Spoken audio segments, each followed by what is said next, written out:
오늘 이 새벽에 주시는 하나님의 말씀은 레위기 10장 1절에서 11절까지의 말씀입니다. 레위기 10장 1절에서 11절까지의 말씀, 구약성경 159면에 있습니다. 레위기 10장 1절에서 11절까지의 말씀을 저와 여러분들이 한 절씩 교독하여 읽도록 하겠습니다. 아론의 아들 나답과 아비후가 각기 향로를 가져다가 여호와께서 명령하지 아니하신 다른 불을 담아 여호와 앞에 분향하였더니 불이 여호와 앞에 나와서 그들을 삼키매 그들이 여호와 앞에서 죽은지라. 모세가 아론에게 이르되 이는 여호와의 말씀이라. 이르시기를 나는 나를 가까이 있는 자들 중에서 내 거룩함을 나타내겠고 온 백성 앞에서 내 영광을 나타내리라 하셨느니라. 아론이 잠잠하니 모세가 아론의 삼촌 우시엘의 아들 미사엘과 엘사반을 불러 그들에게 이르되 나와 그들의 형제들을 성소 앞에서 진영 밖으로 메고 나가라 하매 그들이 나와 모세가 말한 대로 그들을 옷을 입은 채 진영 밖으로 메어내니 모세가 아론과 그의 아들 엘라사과 이다말에게 이르되 너희는 머리를 풀거나 옷을 찢지 마라. 그리하여 너희가 죽음을 면하고 여호와의 진노가 온 회중에게 미침을 면하게 하라. 오직 너희 형제 이스라엘 온 족속은 여호와께서 치신 불로 말미암아 슬퍼할 것이니라. 여호와의 관유가 너희에게 있은즉 너희는 회문 밖에 나가지 말라. 그리하면 죽음을 면하리라. 그들이 모세의 말대로 하니라. 여호와께서 아론에게 말씀하여 이르시되 너와 내 자손들이 회막에 들어갈 때에는 포도주나 독주를 마시지 말라. 그리하여 너희 죽음을 면하라. 이는 너희 대대로 지킬 영영한 규례라. 그리하여 분별하고 부정한 것을 정하고 분별하고. 우리 함께 읽겠습니다. 또 나 여호와가 모세를 통하여 모든 규례를 이스라엘 자손에게 가르치리라. 아멘. 먼저 한 가지 안내를 말씀드립니다. 오늘 기도회 후에, 세민 예배 후에 우리 1층에서 주보 삽지 작업이 있습니다.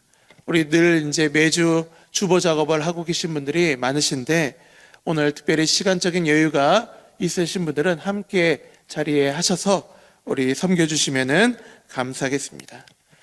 오늘은 특별히 말씀 제목을 이렇게 잡아봤습니다. 이해되지 않는 사건 나답과 아비후. 이해되지 않는 사건 나답과 아비후. 이 여러 가지 성경에서 나오는 등장하는 사건들이 있는데 오늘 이 사건은 이 나답과 아비후, 아론의 아들들이죠. 아론의 아들들인 나답과 아비후가 제단불을 잘못 드렸다가 불에 타 죽은 사건을 기록하고 있습니다. 그런데 이 사건은 굉장히 이해하기 어려운 사건 중에 하나예요. 왜 이게 어려우냐? 그들이 한 행동에 비해서 결과가 조금 과하다라고 여겨지기 때문이죠. 왜 과하다고 생각이 드냐면은 이때 이 나답과 아비후가 타락한 사람들이었느냐? 성경의 기록을 볼 때 그렇지는 않은 것 같아요. 그러면 의도적으로 실수를 했으면 또 이해하지만 의도적으로 뭔가 하나님께 나쁜 일을 해야 되겠다 이런 마음을 한 거면 이해가 되지만 또 이런 시대적인 상황을 볼 때 그럴 만한 상황도 아니라는 거예요. 이 당시는 이스라엘의 죄악에 빠져가지고 사사기 시대처럼 마치 엘리 제사장처럼 하나님께 반항하며 하나님의 말씀을 듣지 않았던 시대가 아니었다는 것이죠. 이 시대는 어떤 시대였느냐?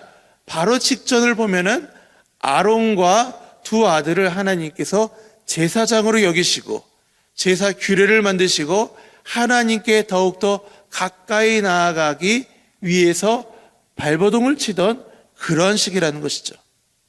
그러니 이 초반에 실수가 나타날 수 있을까요, 없을까요? 실수가 나타날 수도 있고 서툴 수도 있고.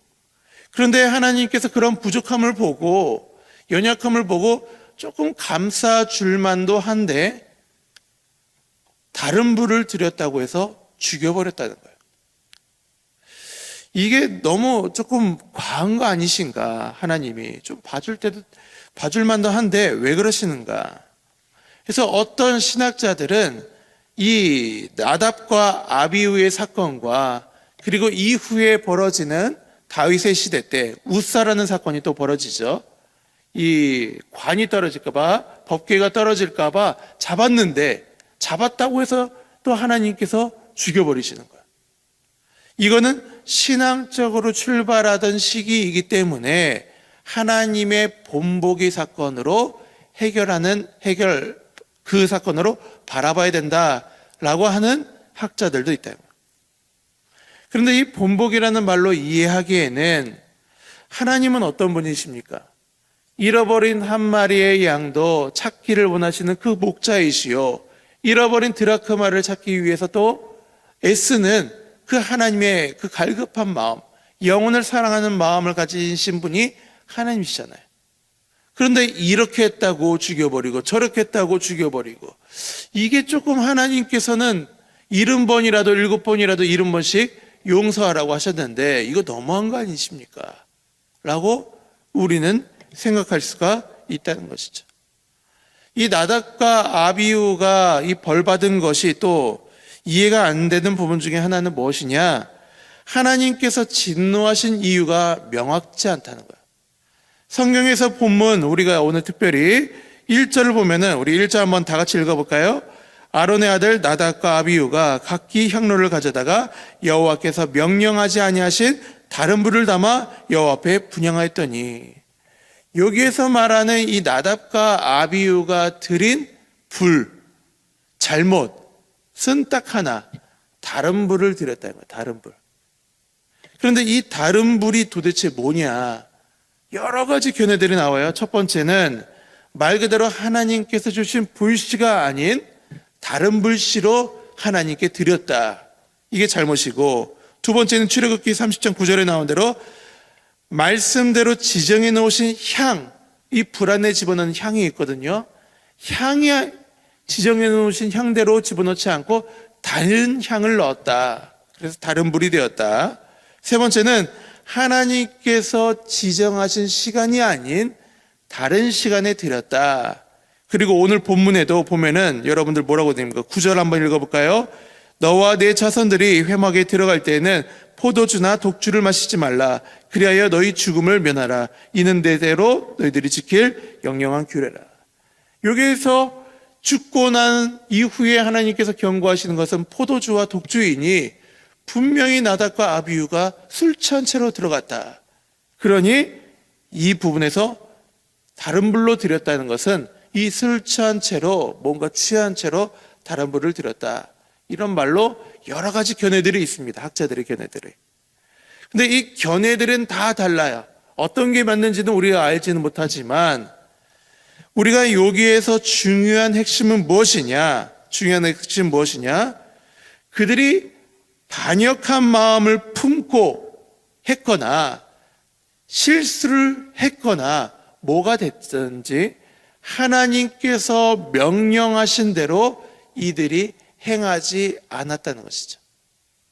실수이건 자의이건 하나님께서 명령하신 대로 행하지 않았다는 거예요.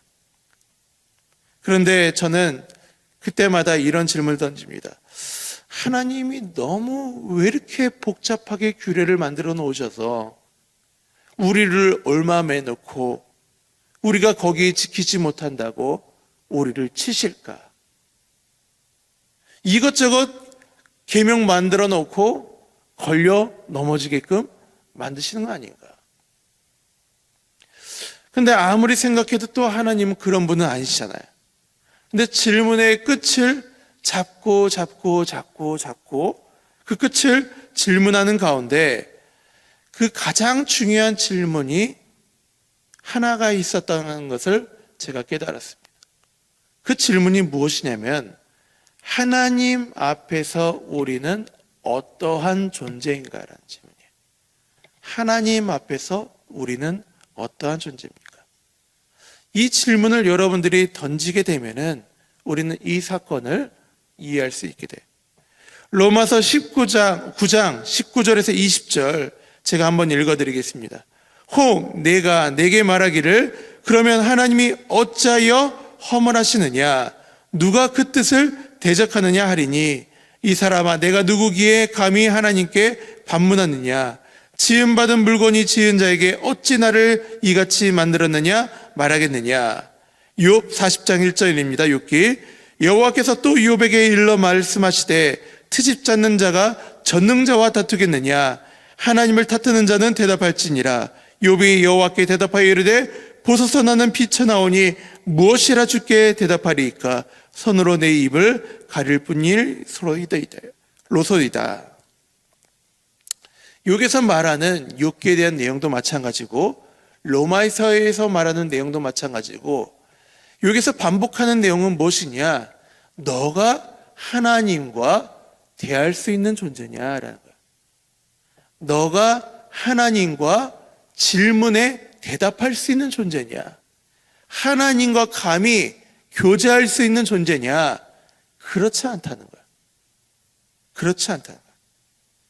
우리가 우리의 자신을 너무 과하게 생각할 때가 있는데, 그리고 이 시대는 하나님에 대한 경외함을 잃어버린 시대이기도 한데, 우리의 자신을 곰곰이 묵상해 보면 우리는 애초부터 하나님께 나아갈 수가 없는 존재이죠. 우리는 감히 하나님께 이래라 저래라라고 반문할 수 있는 존재가 아니라는 거예요. 우리는 비천한 존재예요. 하나님께서 버리시겠다고 하면은 버려질 수밖에 없는 존재라는 거예요. 하나님께서 손을 내밀어 주시지 않으면은 우리는 그 손을 잡을 수가 없는 존재라는 거예요. 그런데 하나님께서 우리에게 그 완전하시고 위대하신 하나님께서 우리에게 계명을 주신 존재가 이유가 무엇이냐? 우리의 손을 잡기 위함이에요. 대답할 수 없는 존재와 교제하기 위함이에요. 나답과 아비후건 아론에게는 이 규례들을 만들어 놓은 이유가 무엇이냐? 비천하고 나약하고 죄가 많아서 우리와 상대할 수 없는 우리와 하나님께서는 어떻게 해서든 그 죄를 묵인하고 죄를 눈 감으면서 그 손을 한번 잡아보기 위해서 수많은 정결법을 만들어 놓고 그것을 지킴으로 우리와 함께 교제하기 위해서 만들어 놨다는 거예요. 그런데 그 규례를 소홀히 여기게 되면 하나님께서는 우리의 일을 아무리 손을 잡고 싶다 할지라도 잡을 수가 없다는 거예요. 죽이고 싶어서 죽인 게 아니라 실수했다고 해서 너희들 본보기로 내가 너희를 죽이겠다가 아니라 하나님께서는 그렇게 해서 우리를 어떻게든 함께하고 싶은데 우리는 그것을 소홀히 함으로 하나님과 교제할 수 있는 은혜의 기회를 놓쳐버렸다는 것이죠. 그것이 나답과 아비후가 죽임당한 이유고 우사가 죽임당한 이유라는 거예요. 하나님은 어떤 분이신가? 라고 우리는 질문하게 던지기에 앞서서 우리는 감히 하나님과 교제할 수 있는 존재인가? 하나님께서 손을 내밀지 않을 때 우리는 잡을 수가 없다는 존재라는 것을 우리는 기억할 필요가 있다는 것이죠. 그렇기 때문에 우리는 이 예배를 드릴 때도 마찬가지예요. 예수 그리스도의 피로 말미암아 어떻게든 우리의 손을 잡아보려고 자신의 아들까지 죽이심으로 지금 손을 내밀었는데 우리는 이 예배 가운데 나답과 아비후처럼 소홀히 하고 있지는 않은가? 형식적으로 예배드리고 있지는 않은가? 우리는 우리 자신을 한번 돌이켜볼 필요가 있다는 것이죠. 하나님께서 은혜를 주실 때 우리는 그 은혜에 반응하며 살아가야 된다는 것입니다. 오늘은 특별히 종교개혁 기념주일입니다. 500여 년 전에 루터가 비텐베르크의 성문에다가 교회 문에다가 95개조 방망문을 붙이고 간절하게 외쳤던 것이 말씀으로 돌아가자. 하나님께서 우리에게 주신 그 은혜의 기회를 다시 한번 붙잡자. 그게 바로 종교개혁의 시작이죠.